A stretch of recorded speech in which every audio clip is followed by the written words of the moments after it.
Hello everyone, आज के इस वीडियो में हम पढ़ेंगे स्ट्रक्चरल और साइक्लिक अनएम्प्लॉयमेंट के बारे में। देखेंगे कि इन दोनों के बीच में क्या डिफरेंस होता है। Cyclic unemployment is arise basically due to the downturn of the economy during the period of recession. जब इकोनॉमी में डिमांड नहीं होती तो उस टाइम पर प्रोड्यूसर अब क्या करेगा, अपनी प्रोडक्शन को स्टॉप कर देगा या रिड्यूस कर देगा, और जो एग्जिस्टिंग एम्प्लॉयज़ होते हैं उनको वो कह देगा कि भाई हमारे पास काम नहीं है, तो जब काम होगा आपको बुला लिया जाएगा। इस तरह से बहुत से लोग अनएम्प्लॉयड होते हैं, क्योंकि ये इकोनॉमी में आने वाले डाउन टर्न के कारण होता है या फिर कह लीजिए रिसेशन के कारण होता है। इसलिए इसको साइक्लिक अनएम्प्लॉयमेंट कहते हैं। साइक्लिक अनएम्प्लॉयमेंट कुछ टाइम पीरियड के लिए होती है। It is usually temporary in nature. जब डिमांड दोबारा से बढ़ती है तो दोबारा से प्रोडक्शन बढ़ जाती है, लेबर की ज़रूरत होती है, लेबर को बुला लिया जाता है, एम्प्लॉयमेंट अपॉर्चुनिटीज़ बढ़ जाती है। तो साइक्लिक अनएम्प्लॉयमेंट बेसिकली इकोनॉमिक में आने वाले रिसेशन की वजह से होती है, और इसका मेन रीज़न होता है इनसफिशिएंट डिमांड का होना। दूसरा है मेरे पास स्ट्रक्चरल अनएम्प्लॉयमेंट। तो स्ट्रक्चरल अनएम्प्लॉयमेंट जो है ये लॉन्ग टर्म के लिए होती है, साइक्लिक जो है वो शॉर्ट टर्म के लिए होती है। स्ट्रक्चरल चेंजेस में बेसिकली टेक्नोलॉजिकल एडवांसमेंट जब हो जाती है इंडस्ट्री में, उसकी वजह से स्ट्रक्चरल अनएम्प्लॉयमेंट आ जाती है। एग्जाम्पल के लिए मान लीजिए किसी कंपनी में पहले मैनुअल काम होता था, अब कंपनी में सारा काम कंप्यूटर से हो रहा है। ठीक है, आर्टिफिशियल इंटेलिजेंस यूज़ कर रहे हैं, या फिर सारा रोबोटिक काम हो रहा है, हम कंप्यूटर्स यूज़ कर रहे हैं।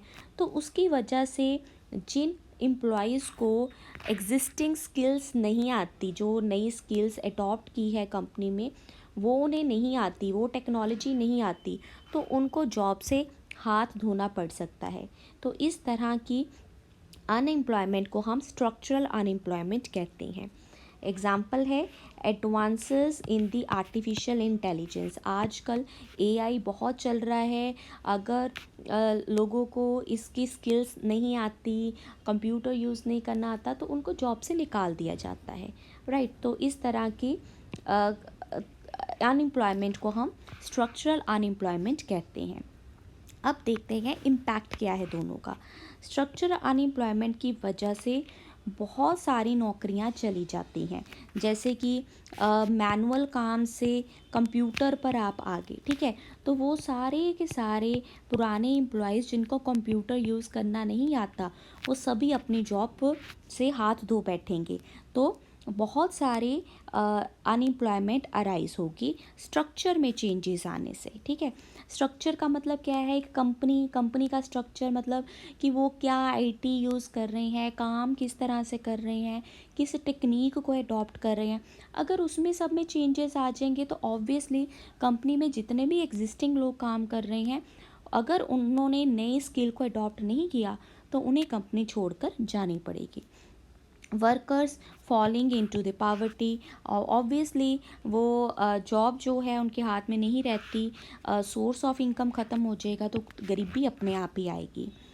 कस्टमर के हाथ में पैसा नहीं होगा तो लेस स्पेंडिंग होगी, तो ऑटोमेटिकली धीरे धीरे करके ये पूरी इकॉनमी को इफ़ेक्ट डालेगी। लोगों के पास सैलरी ही नहीं आ रही तो वो टैक्स भी कहाँ से देंगे, तो गवर्नमेंट के हाथ में भी जो टैक्स रेवेन्यूज़ है वो डिक्रीज़ हो जाते हैं। सोल्यूशन क्या है, सोल्यूशन ये है, ये क्यों आई है स्ट्रक्चर में चेंजेस, क्योंकि कोई नई टेक्निक आ गई है, नई टेक्नोलॉजी आ गई है।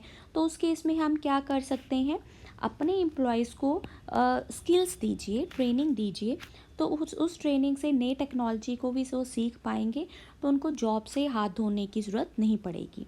प्रोवाइड लो interest rate loan, yes, bank जो है, अगर गवर्नमेंट चाहे तो गवर्नमेंट इंस्ट्रक्शन दे सकती है बैंक्स को कि लोन जो है आप लो इंटरेस्ट पर लोगों को दीजिए, सो दैट लोग अपने छोटे छोटे काम स्टार्ट कर सके, और इस तरह से एम्प्लॉयमेंट जो है वो जनरेट हो सके। राइट, अब मैं बात करूँगी, ये मैंने बात की थी स्ट्रक्चरल के, राइट। अब साइक्लिक की बात करेंगे। साइकिल मैंने अभी बताया रिसेशन की वजह से होगा, ठीक है। तो बेसिक रीज़न क्या है, इकॉनमी में रिसेशन है। रिसेशन का मतलब क्या है, इकॉनमी में लेस डिमांड है। लेस डिमांड की वजह से रेवेन्यू भी क्या है, लेस है। अब क्योंकि रेवेन्यू कम आ रहा है तो हमारा मैन्युफैक्चरर कहेगा कि मैं बहुत सारे वर्कर्स जिनकी मुझे ज़रूरत नहीं है उनको अब काम से निकाल दूंगा, ठीक है। तो इसके चलते हुए वर्कर्स का क्या हो जाएगा, ले ऑफ हो जाएगा। बहुत सारे वर्कर्स को काम से निकाल दिया गया है। इसका बेस्ट एग्जाम्पल है कोरोना के टाइम पर, ठीक है। आज के टाइम की बात करें तो कोरोना वायरस के चलते हुए लॉकडाउन हुआ, बहुत सारी फैक्ट्रीज बंद होगी। फैक्ट्री बंद हो गई है तो जो डेली लेबरर्स थे, जिनको दिहाड़ी पर पैसे मिलते थे, उनको पैसे मिलना बंद हो गए, तो वो सारे के सारे अनएम्प्लॉयड हो गए। इवन जो सैलरी क्लास के लोग थे उनको भी सैलरीज पूरी नहीं मिल रही, आज तक भी पूरी नहीं मिल रही, तो वो सारे क्या हो गए, अंडर एम्प्लॉयड हो गए हैं, right. So corona virus pandemic led to the millions of people being lay off. Lay off का मतलब होता है जॉब से निकाल देना। तो बहुत सारे लोगों को जॉब से निकाल दिया गया, जिसके कारण अब उनकी जो स्पेंडिंग कैपेसिटी है वो भी क्या हो गई है, कम हो गई है। तो साइक्लिक अनएम्प्लॉयमेंट की अगर हम कहें क्या सल्यूशन हो सकता है, गवर्नमेंट क्या कर सकती है, तो गवर्नमेंट अपनी स्पेंडिंग को इंक्रीज़ कर सकती है। जो टैक्सेस हैं उनको कम किया जा सकता है। एग्ज़ाम्पल के लिए last to last year income tax जो है उसकी लास्ट डेट को इंक्रीज़ कर दिया गया था, एक्सटेंड कर दिया गया था, ठीक है। इनकम टैक्स पे करने की लास्ट डे को एक्सटेंड कर दिया गया था। रीज़न ये था कि लोगों के पास अभी पैसे नहीं थे, they were not in capacity to pay the taxes.